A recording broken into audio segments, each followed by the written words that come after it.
the law and wait for the music. And now it's my pleasure to call an outstanding panel to finish this wonderful 2 days of discussion. Please, Agono Yoshida, could you come and join me?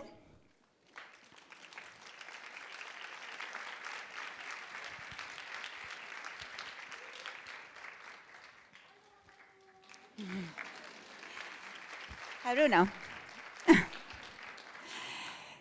Nomba Bastidas.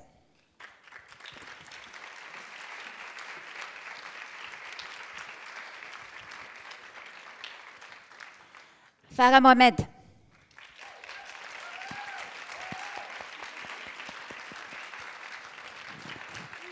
Judith Hardman.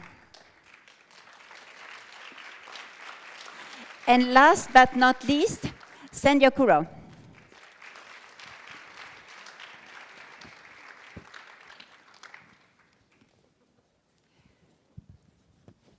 Here we are.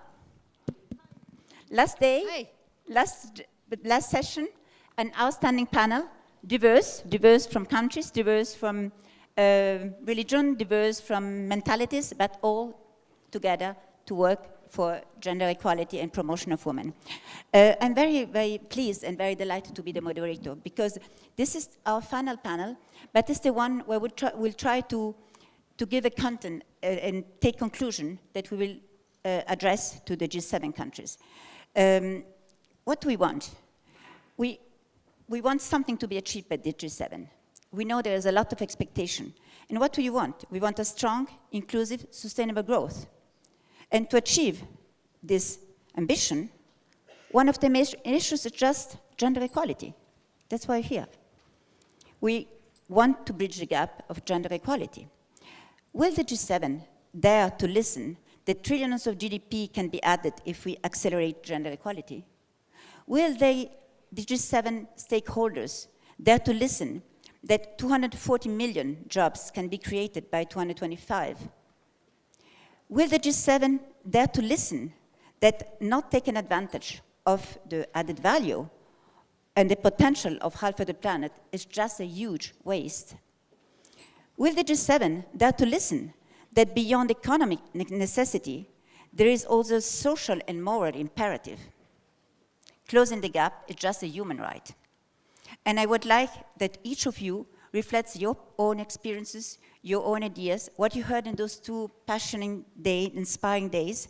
And I wish you not to be criticized. I wish you to be bringing best practices, bring success stories, share your stories, and bring concrete, practical call for action for the G7 countries. Then let me start with Norma. My dear Norma, my friend Norma. Norma is an outstanding woman.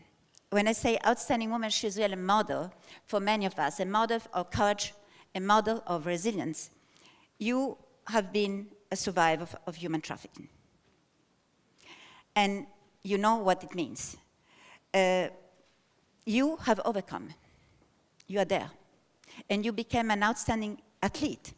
You won all the records of Guinness World Records and a triathlon. And why you did so? To fight against violence. It was your way to denounce violence. You did it individually, but what would you like to be done in a larger scale, and what do you wish that it would never happen again, what you experienced, and as you know, human trafficking is still growing. Thank you. I'm always the wild card when I come to these forums. A little background. My story is what happens when governments, communities, and people that are responsible do not do their jobs, when they fail you.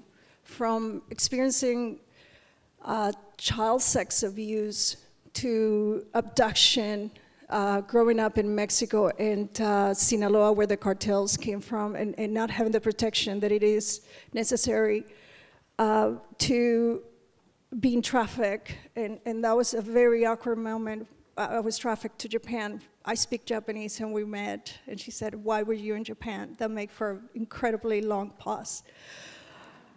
But you know, and we need to understand that this is something they could have prevented. We still like to help people, but there's people that are underneath the reaching hand. And it is people that, women or children, like in Mexico, poverty, when you have in India, the lower caste, indigenous communities, when you have children of parents who are suffering from substance abuse, mental illness, there's still so many individuals that we're not helping, that for some reason are seen as unworthy, and that was my case. My case of success was in spite of it, not because of it. It did not make me stronger. I am here because I want so many victims to understand that it can be done, that it is a long journey, but I'm also to help people responsible, and governments especially responsible, that this is something that it needs to be happening. We're still not doing enough. As consumers, as government, we're still not holding companies accountable or higher sanctions for companies that are not careful in their supply chain. We still have more people enslaved in traffic. There's a difference between slavery and traffic. The majority happen to be traffic, and it is people, lack of opportunities, incurring a debt, like in my case, that it's still there. They are, in your communities, people working in car washes, nail salons, looking after children, brothels, massage parlors. The majority of people they are not there because it was their dream, or it's just lack of opportunities. But I'm also a reflection of what happens when you do something right. I am a mother of a child with a disability, and I happen to, after being trafficked, that I came to Canada, and I'm forever grateful as an immigrant. Ooh. It's a different, it could have continued, but it was about that. It's about doing the right thing, having a child with disability, and the programs available to help myself out of that. So we need to, as consumers too, boycott companies that employ child labor. They do not pay the rate that it is allowing people to live with dignity. It is not okay when we think that it's $1 or 50 cents is better than none at all. It is not okay. And for my advice to how to end it, it is equal. It's raising women. If women earn as much as men, this will not happen. It's very simple. It's very, very simple. It is across the board. It is known that for violence, human trafficking, it is a lack of opportunity. So if you help women earn what's rightfully theirs, I can't believe we're even asking for these, what's rightfully ours, these won't be a problem. Thank you.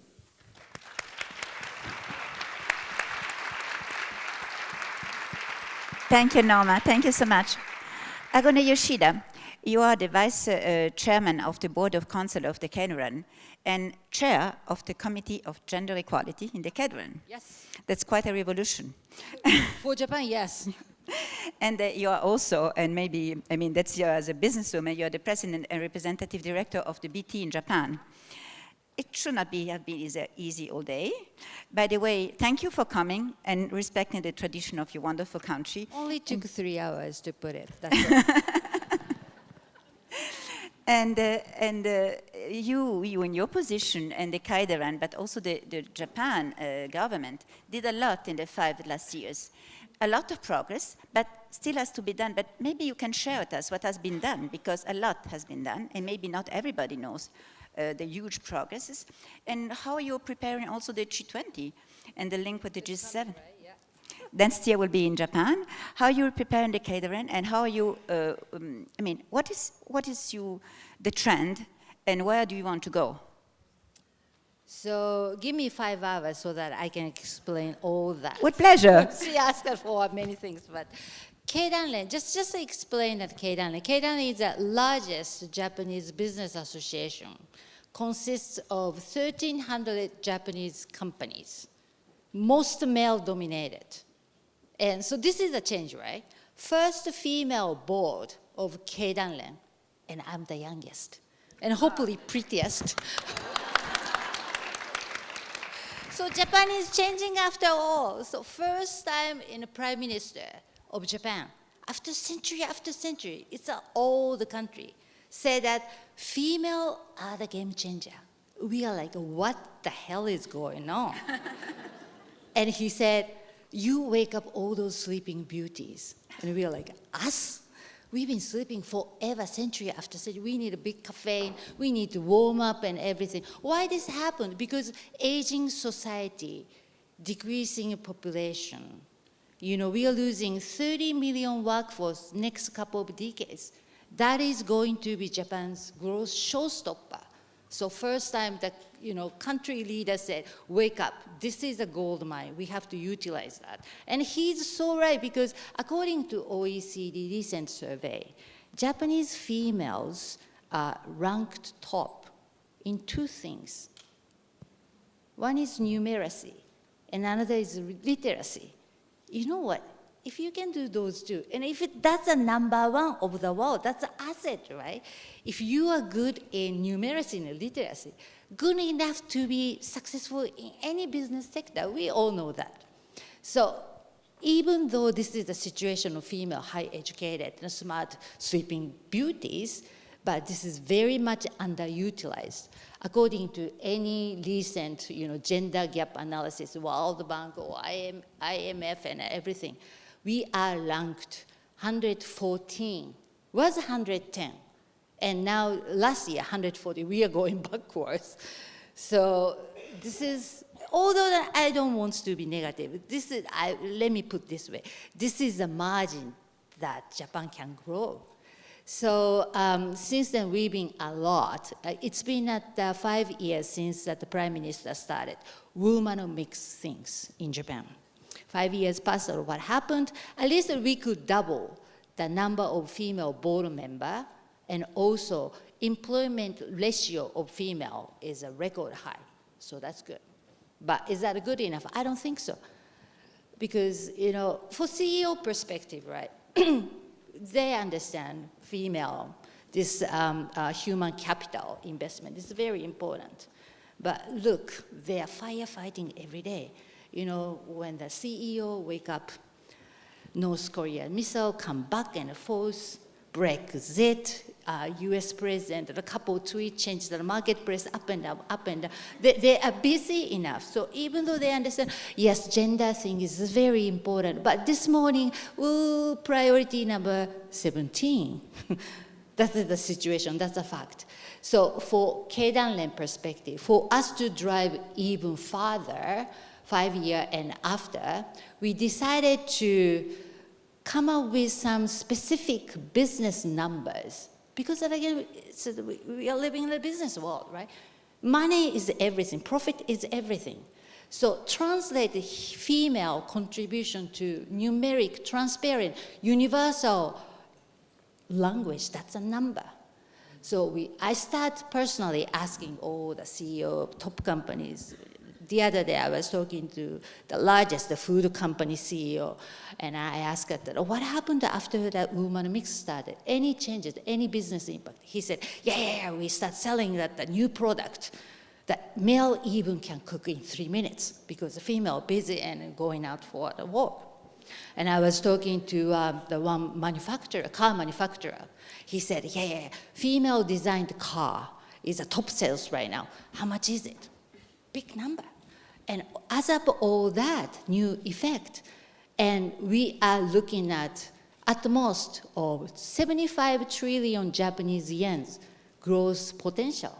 That translates to Japanese GDP's 13%, which is way bigger than the FTA discussion going on and going nowhere. So where we have to focusing on, if you are the prime minister of the country and wanted to grow the business, right? It's as simple as that. However, for us to keep this momentum going, sustainable change, we always have to address what's that return of investment over our value. And this is not for the CEO addressing perspective, but also for our confident perspective. I observed that many times females are so reserved. And they said, well, womenomics, I understand we have to contribute and we are good, but how should we sell ourselves, right? And especially Japanese female perspective. Not like me, everybody. They are taught to step 3 steps behind male, always. That's how we brought up. But once you see this effect in numeric way, and this is a business effect and business growth we brought and contribute to the country, you cannot be reserved. You really believe that your contribution. So that's how, both way, the male, the leadership perspective and our confidence way, we have to really keep this momentum going. But lots going on, a lot of changes are happening, especially that the new marketplaces the females creating, because this is the one social phenomena, female advancement in society or business place. And half of the population of the world start creating a lot of new greenfield market. We have to be jump all over it. That's a place we should focusing on. But a lot of exciting things is going on, so stay tuned. So your question, another question is that the G20 coming in Japan. I have a specific... I just interrupted for a thing. I just wanted to know something. How could you, being grown up, staying 3 feet behind the man, become such a move and shaker and be a world changer as you did? What happened to me? Yes. How could you change? I mean, you were brought up to stay behind man, and now here you are. I mean, I am how did you do trying that? to walk 3 steps behind, but my step is so big and fast.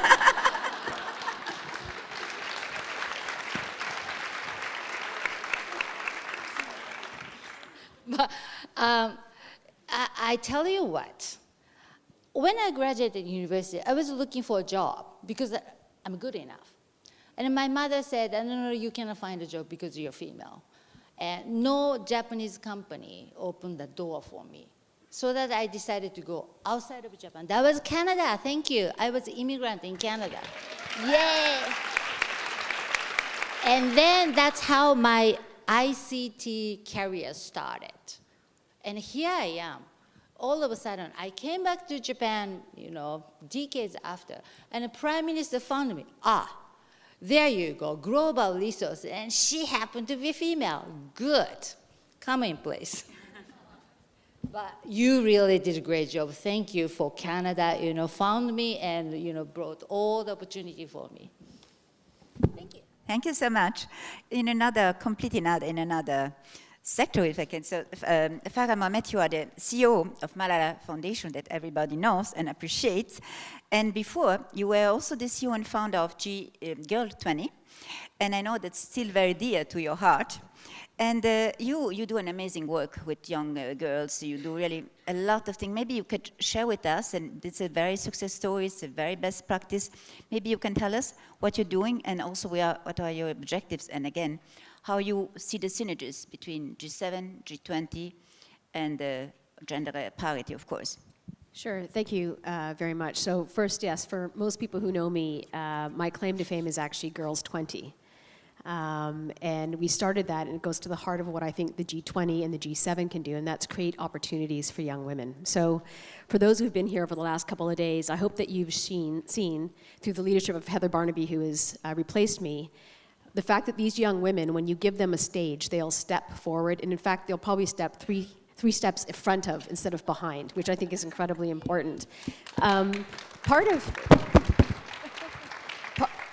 The story of Malala is a story that everyone knows. And one of 2 things could have happened. Malala could have either gone away quietly and led her life, but she fundamentally believes that what happened to her has given her the responsibility and the opportunity to really champion education. I cannot believe we live in a world where we're still having a debate about whether or not girls should have an education. I don't actually know how we can think we can have economically empowered women, politically empowered women, socially empowered women if girls do not have an education.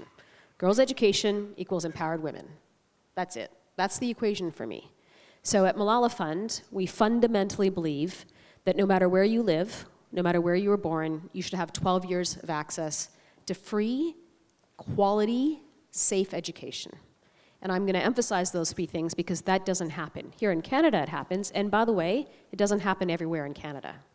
So I congratulate Canada for being the most, not one of, the most amazing country in the world, but we still have our work to do.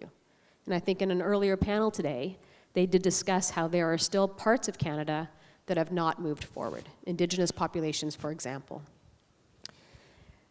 When it comes to the G7, now Malala was asked by the Prime Minister, along with Melinda Gates and Ambassador Houdon, to be on a G7 Gender Council. First time this thing has ever been really not just named, but given resources, given a secretariat, and the suggestions that are coming from the Council, I've already seen the first draft, are really quite specific. So it's really nice that we have a Gender Council, but it's only nice what's actually going to happen with it. For us, there's building the ecosystem. So first of all, the education, clearly. Second of all is changing the laws around land ownership, for example. That may not be an issue in Canada, but in many countries, land ownership still holds women back. There's the violence against women. How are we going to make sure that companies take that issue seriously? We don't need to incentivize companies to do the right thing. We need to hold them accountable when they're not doing the right thing. And that's sort of the discussion you guys had in terms of Me Too. The third part I think is incredibly important is resourcing properly. So if you're going to change laws, put your money where your mouth is, and then spend the $1 billion on whatever it is that you're going to do. Make sure you're doing it in partnership. So for me, it's not just up to government to actually activate. Government can create the atmosphere, but then there are other players, and we need to create the space for that to happen. Private sector, social profits have an equal say in what happens, and we need to actually empower them, not to just be at the table, then to activate on what they say they're going to do. The third thing I would like to just maybe call attention to is the G7 is a small group of countries, a very powerful group of countries. But when you look at the countries that are affected, they're outside of the G7. So how do we pull the G20 into the fold? Japan is a really great example. If you have a Prime Minister Abe has been very outspoken in terms of, as you said, the role of women. He's going to have an opportunity, and I hope that what will happen is what we do at the G7 in Canada will be carried on, codified at G7 in France. What happens in Argentina this coming November will happen and grow in Japan. If one Prime Minister or President does not continue this, shame on them and all of us for not holding them accountable. It cannot stop and start in Canada. This cannot be a, wow, I'm applauding you because you're talking about half the population. That's ridiculous. So I'd like us to stop applauding for doing the right thing and holding leaders to account. Do it with your vote, do it with your taxes, figure it out. Every single country has their own system. I'm going to go back to Girls 20 for just 1 second. One of the most important things you can do in this room is to create space for a young woman. You can define young. I'm 47, I still say that's young. But, yeah, thanks. Girls on Boards is a program that's not an easy program. It's the first program of its kind in the world. And it simply does two things, and it does it really, really well. Trains girls, three things. I'm off my speaking points on that one. First of all, it finds girls and trains girls. By that it means it gives girls opportunities to learn about how to be on a board. And it's done in conjunction with the Chang School. So a reputable organization investing in girls. Then these girls are mentored and matched.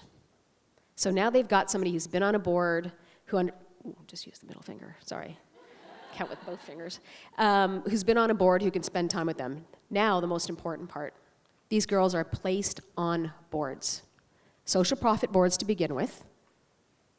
That will teach them the fundamentals of being on a board. If you do not have a girl on a board, and you have no hope of having or have not thought about having a girl on a board, switch that part of your brain off and turn on the part of the brain that says, I'm going to benefit from it, she's going to benefit from it, we're going to have better answers, better solutions, and better practices. And then, guess what? You've built a pipeline. That's what I think we should do. G7, G20, what we're doing in businesses, what we're doing in social profits, start building the pipeline, and take it really seriously. Because if we don't, we're screwed. Thanks. Farah, Farah, you were talking about law and regulation, and I was just thinking about, of course, each country can just act for each country, but the G7 could also be an example beyond, as you said. Are you thinking about a specific regulation law against human traffic? In the advisory council of the Prime Minister. It's something that's you're working in? Yeah, I can't say too much about the actual recommendations. I can tell you that it has come up more than once, that the issue against violence against women, protecting women, across border issues is very, very present. And I think that's the magic of a forum like G7 and G20, that you can actually work on these challenges and opportunities together. So while I can't tell you the specific stuff, I can tell you that there are people that are on that council advocating for this issue. And we all come with our own set of recommendations. There's something around technology and climate change and violence against women and education. And so hopefully all of these things will gel together and you will have a robust, meaningful, leave no one behind communique that then is matched with funding. And that's going to be the trick. Thank you very much. Let's go to the private sector, to Judy Ardman. She's the Vice President Executive of ING. She's the Chief Financial Officer, and she has a long experience, even if she's very young, in big multinationals, larger corporate companies. You was also in the only French company listed in CAC 40 who has a woman CEO, Isabelle Cocher, a very good friend of the Women's Forum, by the way. Is it a different leadership when you have a woman at the head of the company?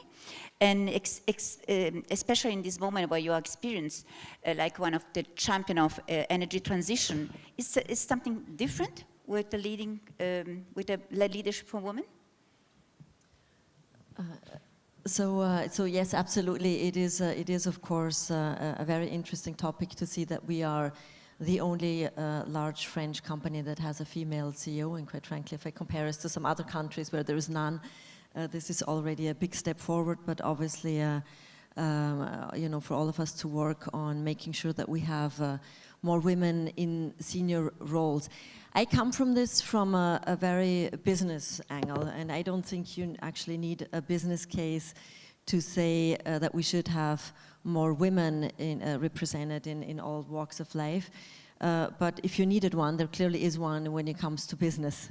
Because, you know, when you look at what you would like to do as a company, you want to find the right product or service that you can sell to a customer. You want to be better than your competition, and to be able to do so, you need the best people on the team. Best people on the team obviously need to come from 100% of the population and not just from 50% of the population. So I think there is, you know, a real need for us as companies also to make sure that we attract the best, retain the best, and obviously that implies there is going to be women, there's going to be men, there's going to be people from all walks of life. So that's how I look at it. Now, when you ask the question on is it different to have a female CEO, I do believe that one thing that Isabelle brought into the company is the more collaborative approach and the listening. I do believe that's important. You know, all of us, when you look at these, some of the very large companies that have existed for decades, many of us are in transformation situations. I could, you know, name any of the big French, name any of the big German companies. If it's insurance, it's banks, it's media, it's energy, as in our case.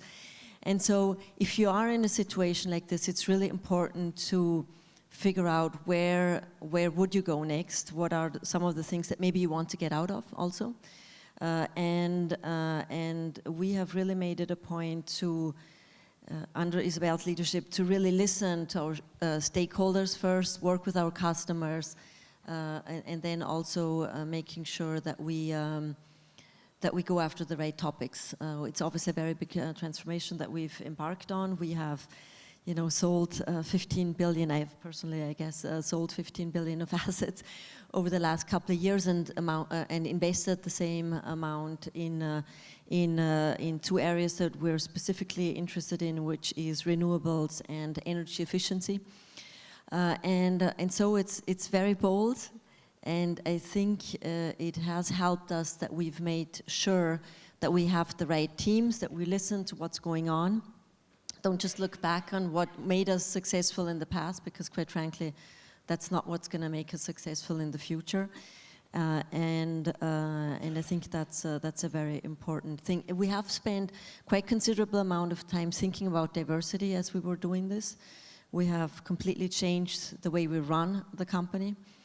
We have spent considerable amounts of time to see that we have the right talent in each of the business unit teams.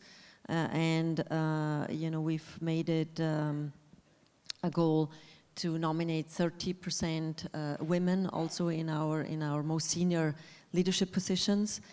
But not just women, also, good mix of younger, older, technology focus, geographic focus, and I think that has served us well. I would say from my personal experience also, I've worked in 7 countries, and so I've always been a foreigner for all of my professional life. And what I would say, if you want to have diversity and take advantage of it too, how do you take advantage of it? Is of course you bring in different viewpoints and different ways of looking at a topic, and different, a whole different experience set. And if you really want to make that work, you cannot just have one person. If you bring in one foreigner, everybody's going to expect them to be Canadian, or is going to expect them to be French, or expect them whatever country you're in. And it's the same for female talent. You need to have a minimum group of people so they can actually feel that they're allowed to be different. They can bring their different angles, and so that's why I personally believe that you need to think about diversity in a larger sense, and don't just have the one person. I can also say from personal experience that I have turned down roles when I didn't believe that was the case. And if I did that, you can assume that some of the great talent that you wanted to get into your organization probably did that too. And so very important to get the mix of people, and make sure that you're not just bringing one person in, because that's not going to work. Judith, you are representing Europe in a way here around in this panel. And as you know, in Europe, we have been quite, pioneers with the quotas in boards, but still not in the executive committees. You said that you have a good diversity in executive committees, and as everybody knows here, France is like one of the champions worldwide for the number of, more than 40% in the boards, women, more than 40% in the boards in a very short time, thanks to quotas. Would you recommend to the other G7 countries to take in consideration quotas or not? So quotas, of course, are always a big discussion. Is it good or not? As a company, you don't want to be forced in your business perspective, of course. Yeah. So as a company, you never want to be forced into a situation, which is why typically you guidelines better than specific regulation. As a company, though, also you don't want to be surprised, and if you want to continue to be successful and not just be temporarily successful, you need to be able to look around corners and see what's coming. So I do believe that I would recommend to the G7 leaders to think about at the minimum guidelines first on having the right level, number of women represented in companies. And the other thing that I feel very strongly about is the gender pay gap discussion that I do believe is a very big topic. And why are both of those so important? I think you know, the gender pay gap, if you want to attract, again, the best people, including, of course, all the great and wonderful women out there, you have to pay them the right level. You cannot, you know, say to women, by the way, you're going to work harder, you're going to be paid less, and you might get harassed in the company. You know, I mean, that's not a value proposition. You gotta at least level the playing field, and I think it's very important that, and that's something that can be fixed, you know. Yes, it's going to take some time. Yes, how do you measure it? We're going to get more sophisticated as we go about it. Obviously, you know about the efforts in the UK, and there is some thought about this in French law now. In our company, that's something we've started to look at. We're not fully there yet. You know, it's not as easy, quite frankly. I've done it personally. I've always looked at, when I've taken on teams, on what are some of the outliers, who is earning less and who is earning more. It's always been the women that earn less, and you can adjust it. But we need solutions that go broader, and so that's clearly something that we should challenge ourselves, and government should challenge us as companies to look at that. And I think I've been already clear on why I think we need not just one diversity person, but, you know, a good representation. So that's how I would look at it. And I think those two topics, if we go about it like you would solve any other business topic, you think about it, you think about the options, how are you going to make an impact, and how are you going to measure it, how are you going to measure progress, because needless to say, we're all starting from a point where we have room for improvement. I mean, all the statistics show it. I'm not, you know, breaking any news here. So it's less about, you know, are you perfect? It's about how are you going to get there, and what are the things you can put in place as a company to progress on each of these topics. Thank you so much. Now I turn again to one of the biggest, strongest and powerful institutions in the world, the World Bank. Sandy, thank you for your passion. Sandy Okur is the Senior Vice President and General Counsel of the World Bank. Thank you so much for having been placed at last minute, Kristalina Georgieva, who was supposed to come, and thank you so much because you will bring your expertise and your very precious contribution to this forum, because the World Bank is doing a lot, and beyond the G7, of course. Could you please tell us which are really the targets and which are the action where you're much proud of in the World Bank? Thank you. I think I've got the hardest gig because I'm coming last, and I've got to say something you haven't heard over these past 2 days. So I'm going to start with a joke. Don't worry, it's clean, it's appropriate, don't get nervous, break into a sweat. So there's a teacher, and it's the end of the day, and she's got 3 lollipops that she wants to give out. And she turns to Johnny in the corner. They're all 7-year-olds, and she says, Johnny, how was your day today? What did you do?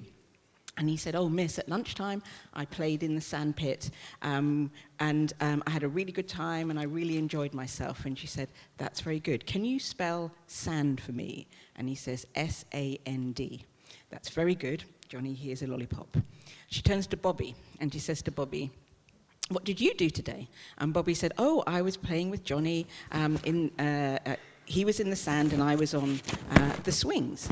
And she says to Bobby, can you spell swings? S-W-I-N-G-S. And she said, that's very good, Bobby. Here's a lollipop. She then turns to Jenny. And she says, Jenny, what did you do today? And she said, well, Bobby and Johnny would not let me play with them in the playground. I wanted to play in the sand, and I wanted to go on the swings, but they wouldn't let me. And the teacher says, that's sexual discrimination. Can you spell sexual discrimination?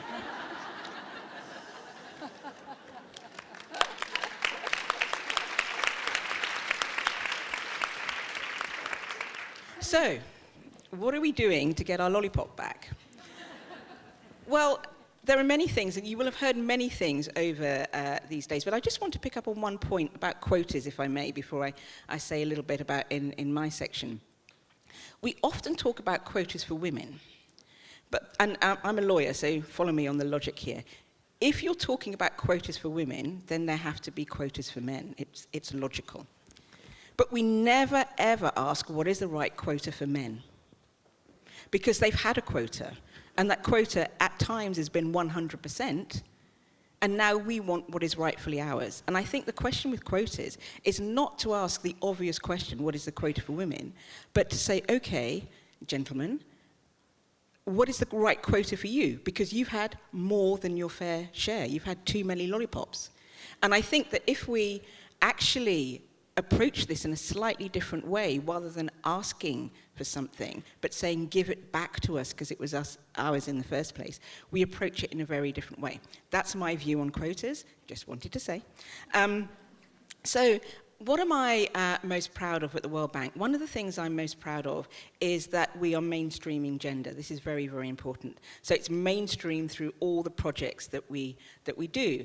And we have financed a lot of projects and put a lot of money into projects that help young girls. For example, we've put 3.2 billion into education for young adolescent girls. And some of you may also have heard of the Women's Entrepreneurs Finance Initiative that we started last October, otherwise known as WeFi. Do you like that? You see what we did there? That has, I think, over, since October, we've gathered together $340 million US for that initiative. 120,000 has already been allocated. And that is used to help women entrepreneurs across the world in some of the poorest countries, and also in some of the countries where there's been fragility, conflict, and violence. So we're really putting our money where our mouth is. But one of the things that I am very passionate about, and I'm using the voice that I have at the World Bank about to raise, is gender-based violence.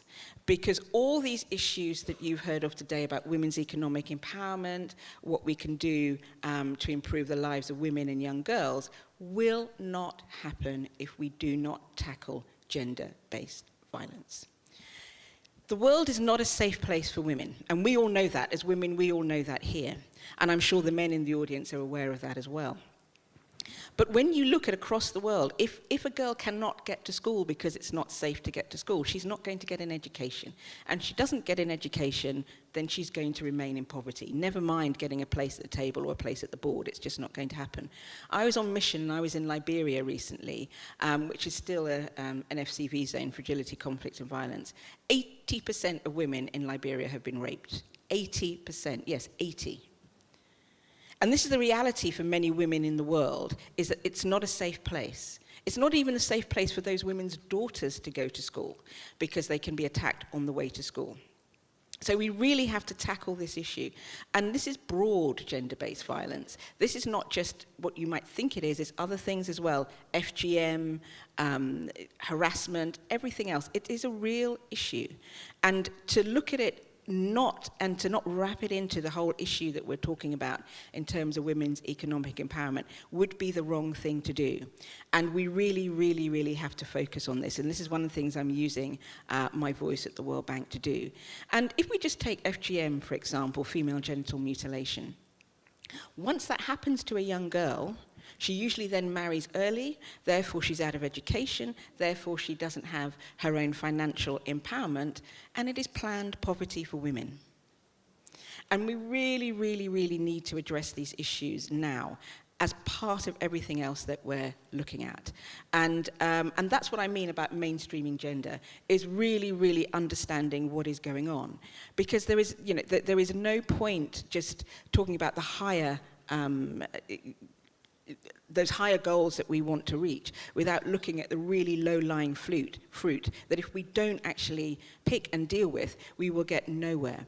And, women and education and women and access to their future, because you are cutting off their future as well, is really, really important. And we're very lucky to all be in this room today. We're very lucky to be on stage now. But all of us, every single woman in this room, trust me, has faced that issue of violence at some point in their life. Actual violence or the threat of violence or something, we all have. And we've been taught as young girls how to avoid it, how to behave in such a way so we don't attract it to us. But we haven't actually, as well as we could have done, taught the men how to not do it in the first place. And I think that's what we need to do. Thank you.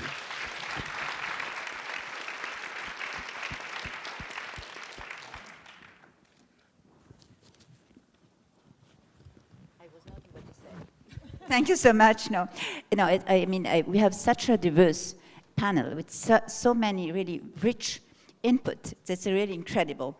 And maybe you allow me to make another round. You have the time to do this. I would like to make another round because I think that we discussed of so many things, but if there would be one single more important for you, what could it be? Not only for Japan, for instance, for the G7 countries and beyond. Yeah. Yes, I definitely have the one big ask. You know, for us to change the business sector's behavior, money is everything. You know, just be candid, money. That's what business sector is for, right? So investors' attitude counts. So why don't we come up, asks for G7, please come up with a good structure of ESG investment, environment, social, what was that? Social responsible. No. Governance thing, boom. So whoever does good job in terms of human capital, especially gender context, big time, money. And whoever doesn't do good job, forget it. I mean, we need, and for business sector perspective, that's at the worst sanction ever, right? Investment. And that's at the best award ever. And make it simple. Come up with a good ESG investment structure. But for us to do that, we need right matrix, standard matrix we can share with everybody. And index of gender index, thorough index. And so that way that whoever invests in the right resources, right human capital, big time we vote for it. And we have to respond to those companies and sectors or market who does right thing in sustainable viewpoint that we have to do. So in that sense, we shouldn't be short-term investor. Let's change ourselves as consumer perspective. We have to change ourselves as well. But let's change and, with a simple way that the behavior of business sector, that will be the start, I think. That's my asks. Thank you. Norma. I think my big thing, it is happening. Human trafficking, sexual violence. I mean, we like to think that it's not happening in our communities. There's something far, far away. It is happening. We need to do something about it. We need to do more. I mean, statistically, it's hard to know between 20 to 40 million people are currently trafficked. And we have larger numbers. Between 20 and 40 million. Between 20 to 40. It is hard because most of it is invisible. I never came forward when I was trafficked, and I finally found my way because how do we explain, and it is such a deep-rooted shame. So the United Nations estimates that between 40 million people are currently enslaved. We have natural disasters, we have conflict, and we have the people that are supposed to go to protect you, that's supposed to protect you, trafficking you. The United Nations just had a big, with the Peace Corps. I mean, we need to do so much better than we do to stop it. It is affecting everybody. The largest traffic group that is coming up is now middle class. It is in new communities. It is time to, we need to stop thinking that it is such a rare thing that happens somewhere in Vietnam. It does happen, but it's happening in youth communities, and we really need to do a better job of addressing it and doing something about it for once and for all. And one single action that the head of state should take? Tougher laws. Do not be part of the problem. Do not pay for sex. Do not. I don't care if you think that it is, consensual. It is, the majority of the cases hides in plain sight. Make sure that if you, that the people that the services, they are paid accordingly. If you see anybody that is on your channels, that the people that are getting dignifying jobs and, the government's tougher laws. If a corporation has a purchasing power too, if a corporation, chocolate has a terrible track for human trafficking. So does the fishing industry. you know, diamonds. There's so many things that are cell phones. So do your research as a consumer. It is a dignity thing. It matters. It matters so much. I mean, I was on that cycle for years just because nobody cared. It was that simple. I went to the police, I went to authorities, I told members of the community, and absolutely no care. Because the problem is sometimes the people that are doing the abuse are people that we respect and admire. And the people that are affected are people like I was. I had to break records, Guinness World Records, and I'm proud. But to be heard, that is just BS, if you ask me. I was worthy then, I am worthy now. So please, help. I don't care if one person is not free, we're not free. None of us. It affects all of us. Thank you. Farah, it's the first thing you teach your children, the girls. Yeah, first thing. So I have two things that I ask for the G7. First of all, I would gender mainstream all of the different decisions they're taking. So we know it works. It's sort of proven, so let's have all the countries gender mainstream. And that's important for a number of reasons, and I won't go into it, but it does change the way that policies are put into place and the implementation. The second is, and this won't come as any surprise, if you're gonna put something in motion, you have to fund it properly. So if we really do want to see change, we have to really spend the money to get the change. And lots of people don't like that because it just means more government spending. It's smart government spending that I'm looking for. And then on the flip side of that is, I would really like there to be transparency around what the G7 actually does spend when it comes to women's economic empowerment, whether it's spending in terms of access to capital, whether it's spending in terms of programs around entrepreneurship, or whether it's incentivizing business to do what they need to do. We just need to have a bit more transparency so we can measure what's working and build on that. Thank you. That was also a strong request in this year champion, more transparency to know exactly what is the diagnostic and the facts and figures in economic leadership. Judith, what is your call for action? So I would definitely stay with the topics that I brought up in terms of transparency around gender pay gap and in terms of female participation in leadership roles. I think it was very important what was said here in terms of the investors. You know, I did make this reflection. I never get asked about this when I'm on roadshow. I do get asked about the environment. You know, I still remember very vividly 3 years ago going to an investor conference ready to talk about the financials and the dividend and all the rest of good things. And the first question I got was about what are you doing about the environment? So that's happening now. And that's now a recurring theme, and it's becoming very important, especially for companies like us, like I said, in the energy sector. And and we're obviously driving a lot ourselves into this direction. So I think on the gender topic, we need to get there also.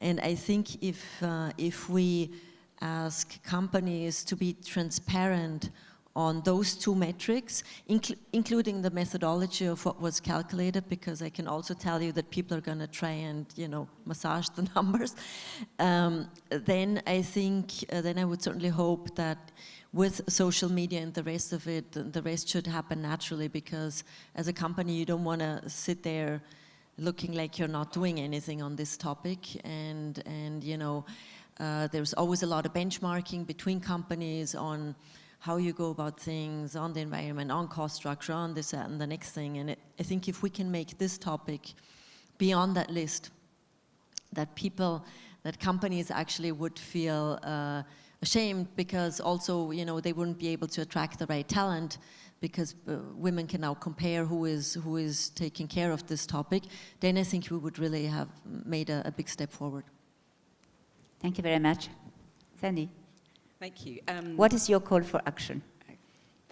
Before I answer that question, because I always like to do something a bit different, I have a call for action for all of you. Can you read our Women in the Business, Women Business and the Law report? It's a World Bank one, which shows you all got one, and I think in your welcome packs, about the constraints women have in terms of economic empowerment. So it shows you how the lollipops are distributed and where we're not allowed to have any at all.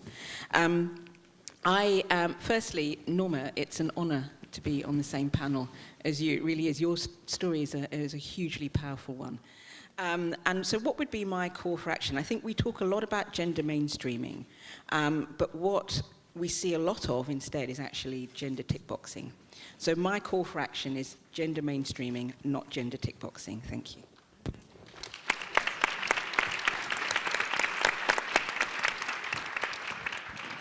This is a wonderful conclusion. I don't know, Sophie, do we have some time for questions from the floor? No, we don't. No. She decides everything. Then please join me all to thank this wonderful, outstanding panel.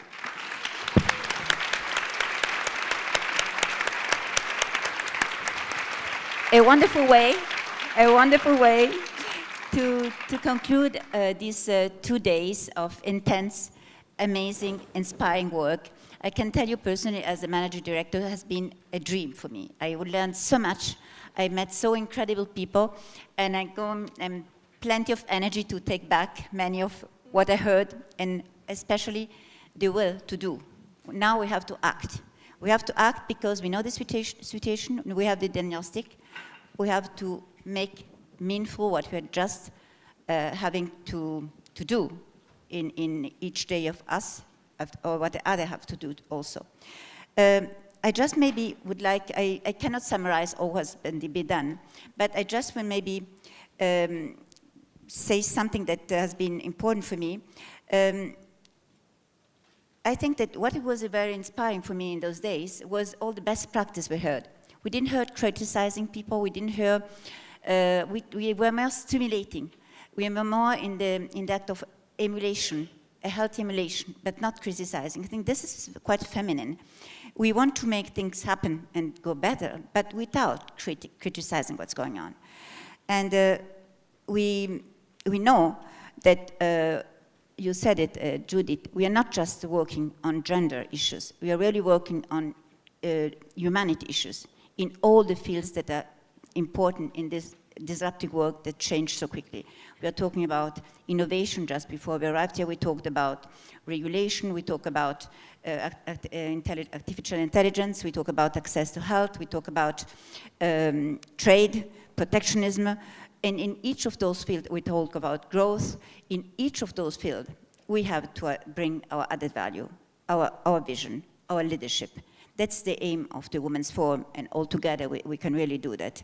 And I think that something that really impressed me, we showed a lot of generosity on those days.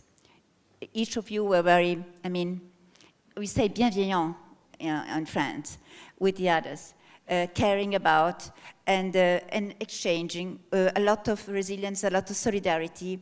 And I think that's, I mean, it was a good example of what when women together can do.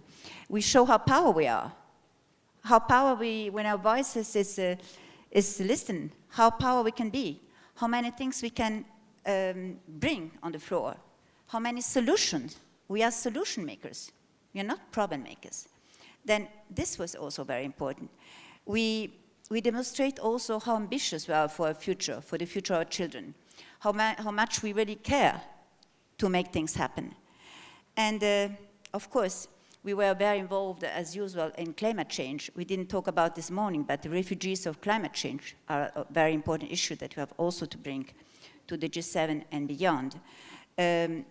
We want, of course, promote women in education, access to education for everybody, and especially in STEM, because we know the importance, you say, numbers, engineers, scientific people. It's those who are doing the change now. They are behind the algorithms. I don't want to repeat everything that has been done, but just we really believe after those 2 days that we can bring some solution to this head of state and government. And then what is the next step? The next step, it's very simple, very concrete. We will just write a manifesto, short one, precise, concise, with some very targeted and very strong messages to the state and government saying, we need this to be done. And they have to listen. They have to listen. There's no excuse anymore. The momentum has come to hear for the voice of women. The momentum is now. And we're in Canada, where a place where gender equality is really important. And it's not just words, it's really taken into account. And the next presidency of the G7 will be France, where we also have a president that's very committed in gender equality. And then Japan, for the G20. We want to work since now. Women's Forum Canada, it was the first time where we were behind to bring messages and solution and added value to the preparation of G7. And of course, we count on the Gender Advisory Council around the Prime Minister to be our go-between, to work together. We will send you our proposals. We will send all the proposals to the Sherpas of the G7 countries, not only Canada. And we really have to do all together to be listened. We are here to make changes happen, not just to have a moment together. We have a really responsibility of what we can do in the Women's Forum. You see how it's a strong platform. You see how we have a strong network. You see how many wonderful persons are there. Now we have to act. And I give you just next rendezvous in Singapore, where we will meet in September, 12, 13, and 14 of September, because Singapore is chairing the ASEAN countries. That means that we will gather people coming from the 10 ASEAN countries. And then we will meet, of course, in the global meeting in Paris, where you're all mostly welcome, on the 14, 15, and 16 of November in Carousel du Louvre.